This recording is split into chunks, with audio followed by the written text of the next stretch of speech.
विघ्नहर्ता श्री गणेश, श्री गणेश, श्री गणेश। नैनसुख जी, आपको वृद्ध माता का न्योता स्वीकार करना चाहिए।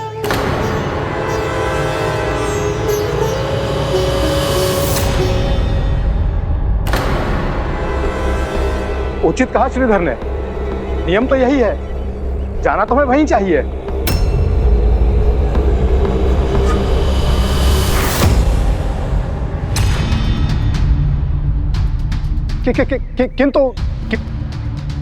किंतु किसी यजमान को निराश और दुखी करना भी तो ठीक नहीं है। तो ऐसा समाधान निकालना होगा जिससे सभी संतुष्ट हो, अर्थात दो टोली बना करके दोनों घरों में पूजा करानी होगी। वृद्ध माता को कल का जगराता बहुत भाया था, तो श्रीधर को उनके घर जाकर के पूजा करा देनी चाहिए।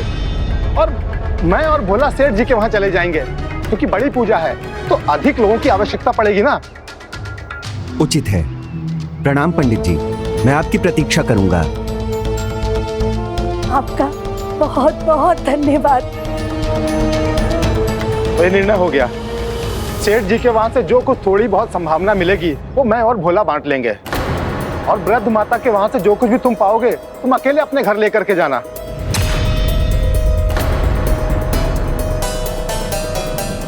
मेरे लिए तो वृद्ध माता का आशीष ही पर्याप्त है, मुझे और कुछ क्या चाहिए।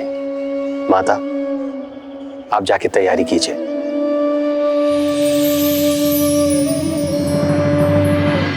चिंता मत करो श्रीधर, अवश्य वृद्ध माता ने स्वर्ण मुद्राओं का ढेर छिपा करके रखा है, सब दे देगी तुम्हें। माता रानी जो चाहेगी वही मिलेगा मुझे।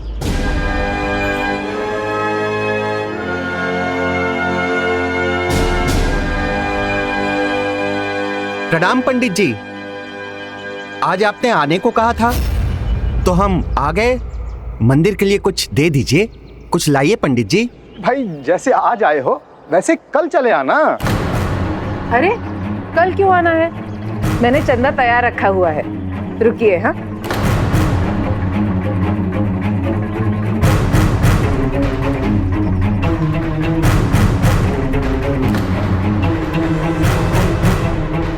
लीजिए, दीजिए उन्हें। रजत मुद्राएं, वो भी 4-4। हाँ दे दूंगा, अवश्य दे दूंगा। अरे तुम यहाँ क्यों खड़ी हो धूप में? भीतर जाओ भाग्यवान, भीतर जाओ।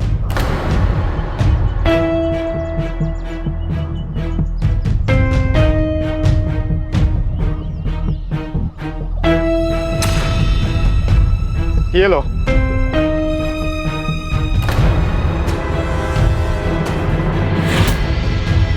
ये क्या कर रहे हैं पंडित जी? इतना हृदय छोटा मत कीजिए। इतने बड़े पुजारी होकर बस एक कांसे की मुद्रा दे रहे हैं। भाई चंदा लेने आए हो तो उसके नियम तो समझो। जो जिसकी श्रद्धा होती है वो उतना ही देता है, उसे ही स्वीकार करो। और अधिक चंदा चाहिए तो श्रीधर जी से मांगो, कल उसको ही अधिक संभावना मिली है।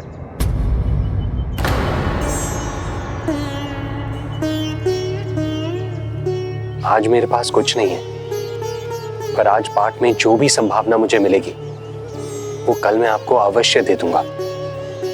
हाँ हाँ अवश्य आना। कल चंदा में स्वर्ण मुद्राएं खनकेंगी, क्योंकि श्रीधर जी तो वैसे भी अपने पास कल के लिए कुछ नहीं रखते हैं, सब कुछ दान में दे देते हैं। अब तृप्त होगा मेरा मन जब कल चंदा मांगने वाले इसके द्वार पर होंगे और इसके पास कुछ भी देने को ना होगा। तब पता चलेगा इसे अपमान का क्या अर्थ होता है।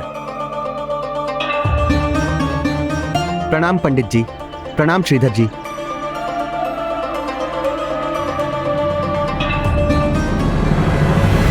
बापू, बापू नैनसुख जी, इतना सुखी मत रहिए। आपके सुख को दुख में बदलते देर नहीं लगती। क्या हुआ बापू, इतना क्यों गुस्सा हो रहे हो?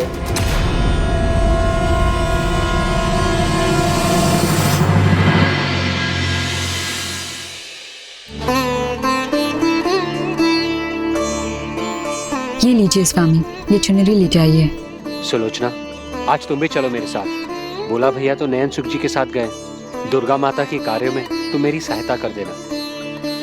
सुलोचना आ धमकेगी, उसकी कोई संतान भी नहीं है, तो शुभ कार्य में मैं उसके साथ क्यों जाऊं?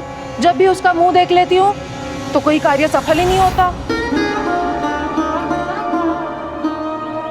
सुलोचना, आप चलेंगी ना मेरे साथ?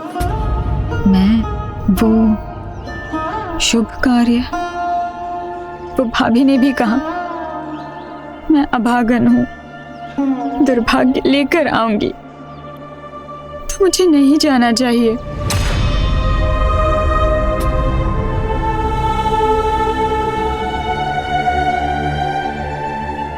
सुलोचना, संतान ना होने से कोई अभागी या अभागा नहीं हो जाता। दोष मुझ में भी हो सकता है और किसी के कहने से कुछ नहीं होता। आज नहीं है, कल तो हो ही सकती है संतान।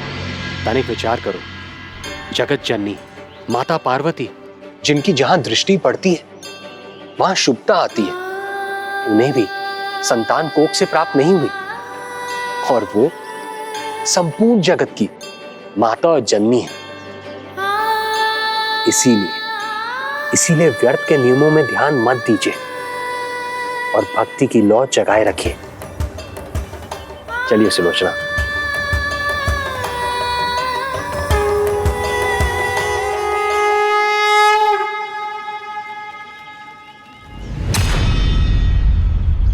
जा रहे हो, जाओ, किंतु अपनी स्वर्ण मुद्राएं मत भूल जाना। हाँ, जैसा मैंने पहले कहा था नयन सुख जी, जो होगा माता की इच्छा से होगा।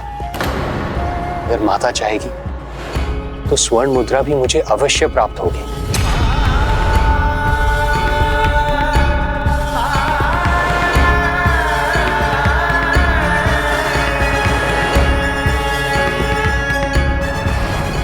अभी एक प्रमाण देना शेष है श्रीधर को। क्या वो और सुलोचना उस वृद्धा की सहायता कर पाते हैं अथवा नहीं? प्रणाम, पधारिए, आपका स्वागत है।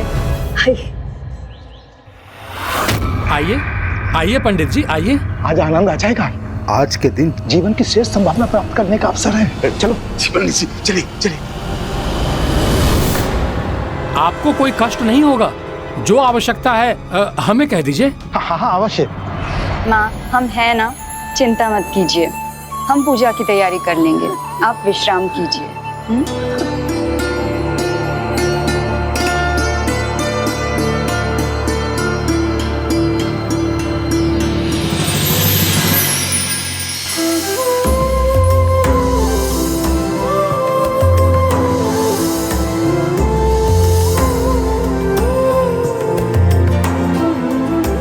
माँ आई, माता रानी को चुनरी चढ़ाई।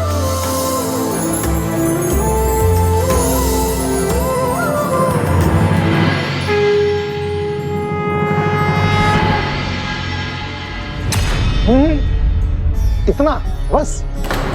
किंतु इतने से क्या होगा सेठ जी? भोग में सब 1.25 किलो का लगेगा। 1.25 किलो फल, 1.25 किलो मिठाई, 1.25 किलो मेवा। शीघ्र मंगवाइए। ले आ। मेरे पास तो बस यही एक फल है प्रसाद में चढ़ावे के लिए।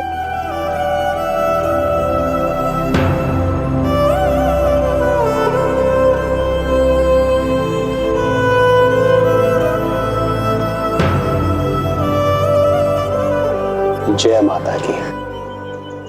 पेड़ के जड़ में नियमित जल डालने से वो जल सबसे ऊंची टहनी तक भी पहुंचता है।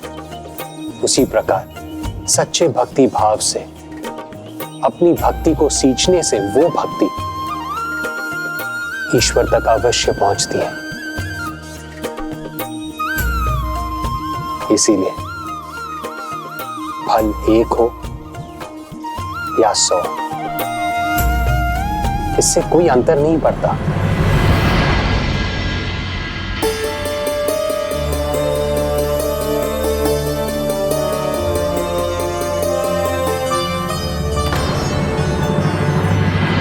मां, जगराते में और कोई नहीं आएगा?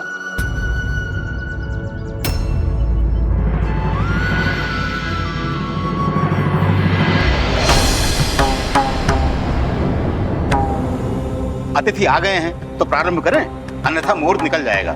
कुछ समय प्रतीक्षा कर लीजिए, कुछ अतिथि आ रहे हैं। हाँ बोला, जितने अधिक अतिथि आएंगे उतना अधिक चढ़ावा चढ़ाएंगे। आने दो। अवश्य सेठ जी।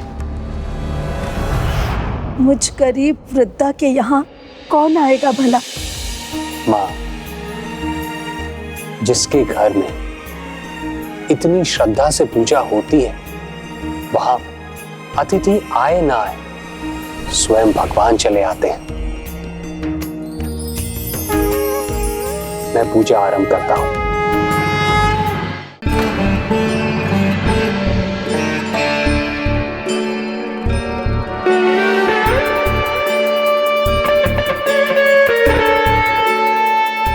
इस प्रकार एक ओर अतिथियों की भीड़ थी तो दूसरी ओर थी वो वृद्धा माता।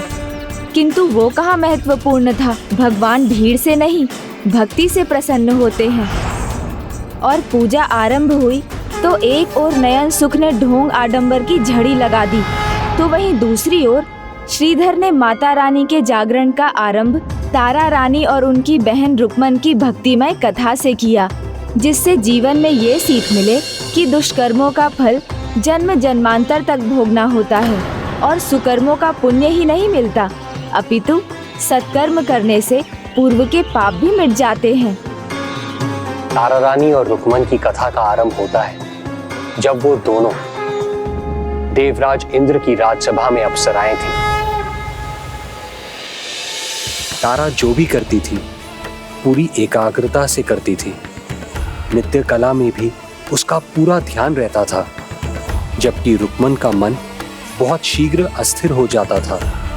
किंतु साथ में जब दोनों बहनें नृत्य करती थीं, तो संपूर्ण स्वर्ग आनंद से झूम उठता था।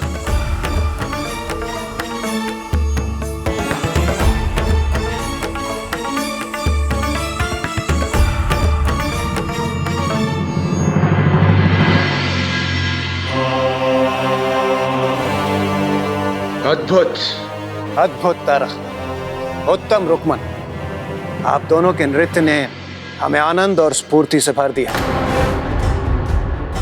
आपके देवराज आपसे अत्यंत प्रभावित हैं। हम आप दोनों से प्रभावित होकर आपको वरदान देना चाहते हैं, इसलिए निसंकोच बताइए क्या चाहती हैं आप?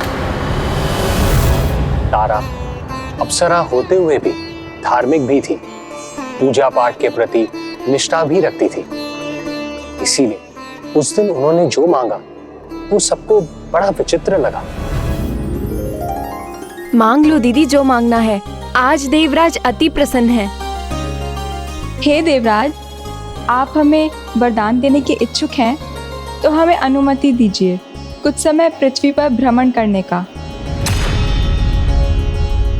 केवल इतना ही? हाँ, उचित। और रुक्मन, आपको क्या चाहिए? पृथ्वी भ्रमण का वरदान दीदी तारा ने अवश्य कुछ सोचकर ही मांगा होगा। अवश्य वहाँ स्वादिष्ट भोजन मिलेगा और वो आनंद मिलेंगे जो मात्र पृथ्वी पर ही प्राप्त हो सकते हैं, तो मुझे भी पृथ्वी पर ही जाना चाहिए। मुझे भी वही अनुमति चाहिए देवराज जो आपने दीदी को दी है। उचित, जैसे आप दोनों की इच्छा। और फिर दोनों अप्सरा बहनें देवराज इंद्र की अनुमति पाकर पृथ्वी भ्रमण के लिए निकल गए।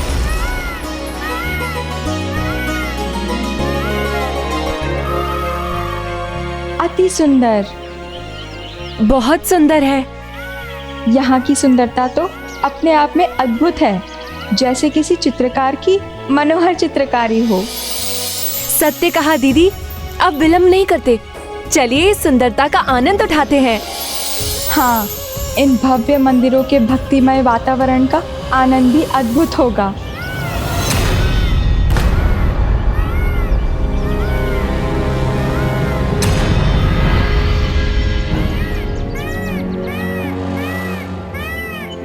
मुझे लगा आप उपवन की बात कर रही हैं। उपवन तो स्वर्गलोक में भी है रुक्मन, लेकिन इतने दिव्य और भव्य मंदिर नहीं है। तो आप पृथ्वी पर मंदिरों की यात्रा करने भर आई हैं बस? हाँ, और भला यहाँ आने का क्या कारण है? उचित है, पहले मैं मंदिर जाकर दर्शन कर लेती हूँ, फिर पृथ्वी के स्वादिष्ट भोजन का आनंद उठाऊंगी। आओ बहन, चलो।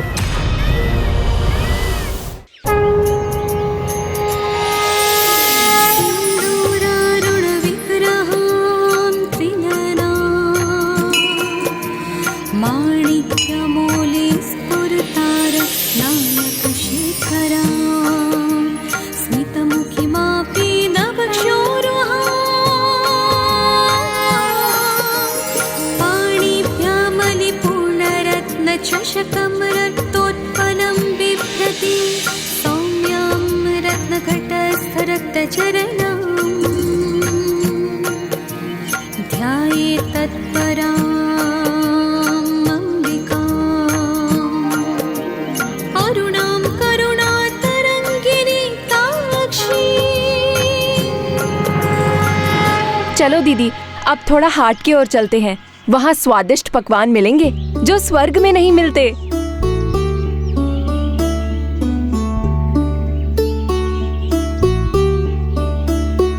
पंडित जी, हमें एकादशी व्रत की महत्ता बताएं। सभी चिंताओं का एक ही समाधान, एकादशी का व्रत। सभी की मनोकामनाएं पूर्ण करने वाला अद्भुत व्रत, जिसका फल इस जीवन में नहीं अगले जीवन में भी प्राप्त होगा। संजोग देखिए, आज एकादशी है, आप अपना व्रत आज ही आरंभ करें। तब तो एकादशी का व्रत मैं भी कर सकती हूँ। बहन, करने दो ना मुझे ये व्रत, ऐसा अवसर फिर नहीं मिलेगा। मैंने तो पृथ्वी पर यहाँ के सुख भोगने की कल्पना की थी, किंतु दीदी भी ना यहाँ भी बस पूजा पाठ और व्रत ही करना चाहती हैं। बहन, सभी पापों से मुक्ति दिलाने वाला व्रत है ये। एकादशी का व्रत करने से प्रभु नारायण जी की असीम कृपा होती है। सुना नहीं तुमने? संभव है यही हमारी नियति हो, हमें ये व्रत करना हो, इसलिए हम पृथ्वी पर आ गए। क्यों बहन? उचित है, तुम ये व्रत करोगी तो मैं भी कर लूंगी, किंतु खाली पेट रहना तो बहुत कठिन होगा। और एकादशी के व्रत में तो निर्जला रहना होता है, जल की एक बूंद तक नहीं पी सकते।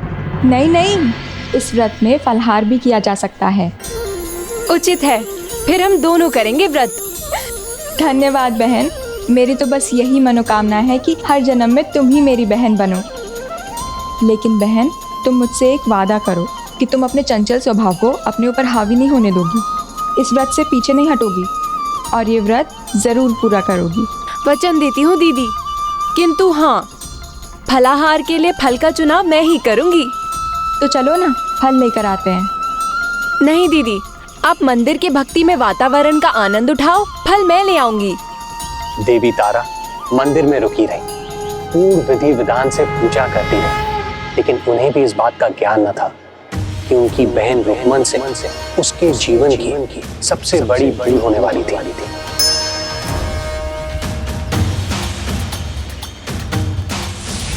ये कैसी सुगंध है?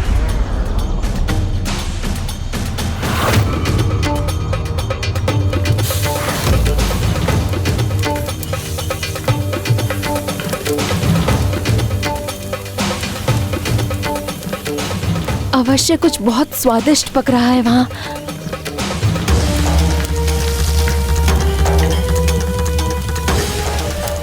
किंतु मुझे तो दीदी तारा के साथ एकादशी का व्रत रखना है, मैं तो नहीं खा सकती। ये रुक्मन कहाँ रह गई? तब तो आ जाना चाहिए था।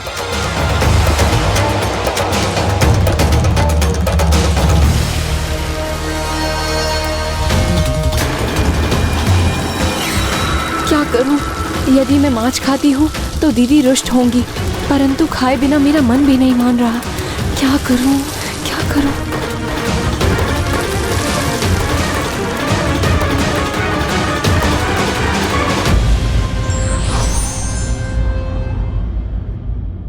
लालच का आवरण जब व्यक्ति के ऊपर चढ़ जाता है तब उसे उसकी भूल का आभास तक नहीं होता।